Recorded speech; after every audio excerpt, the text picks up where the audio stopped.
people are celebrating on the streets of the capital, Libreville. It's after senior members of the military appeared on television this morning saying they are now in control of the Central African country.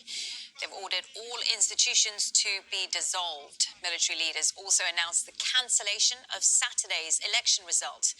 There is no information about the whereabouts of the president, Ali Bongo. The Electoral Commission says he won a third term in office, and he's said to have got nearly 65% of the vote. À cela s'ajoute une gouvernance irresponsable. After noting an irresponsible, unpredictable governance which results in a continuous deterioration of social cohesion that risks leading the country to chaos, today, the 30th of August 2023, in the name of the Gabonese people, we, the Committee of the Transition and the Restoration of Institutions, have decided to defend the peace, putting an end to the regime in place. To this end, the general elections of August 26, 2023, as well as the results, are cancelled. The borders of the country are closed until further notice. All the institutions of the Republic are dissolved. The government, the Senate, the National Assembly, the Constitutional Court. We call on the population for calm and serenity, and we affirm our attachment to the respect of Gabon's commitments to the international community. Well, the Republic of Gabon is situated on the western shores of Central Africa. The country has been run by one family for more than 55 years. Omar Bongo Ondimba was only the second president of Gabon. He came to power in 1967 following the death of President Leo Mda, and he remained there until his death in 2009. Ali Bongo Ondimba succeeded his father and was then re-elected as president in August of 2016. He has so far served 2 7-year terms. And on Wednesday it was announced that he had won a third term following Saturday's election. Gabon is the 4th largest oil producer in sub-Saharan Africa. The country is a full member of OPEC.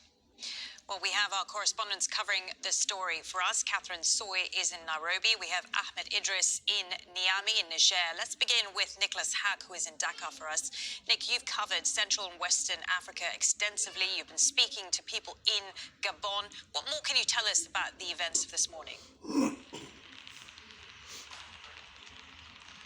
Well, we're hearing that the president of the Constitutional Court, who had confirmed the election or the election result of Ali Bongo, has fled the country. Right now, on the streets of the capital, the police have removed themselves.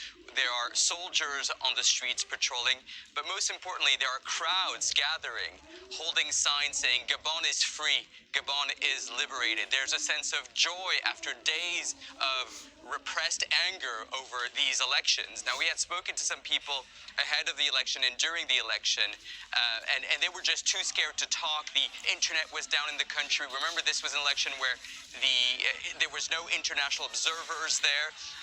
The internet was just brought back up as soon as this announcement was made by members of the armed forces in the early morning.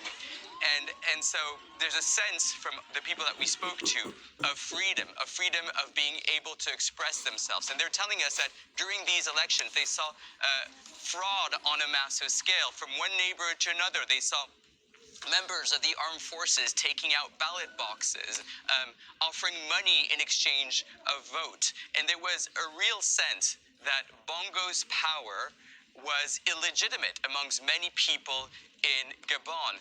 And what added fuel to the fire in this situation where people were so angry with Bongo's regime is they saw him and his family enriching themselves while people got poorer. This is a country that's rich in oil and that has had a privileged relationship or a special relationship, as the French government describes it, between Paris and Libreville. This former French colony that's rich in oil, well, France has been using that oil to use it for its energy resources.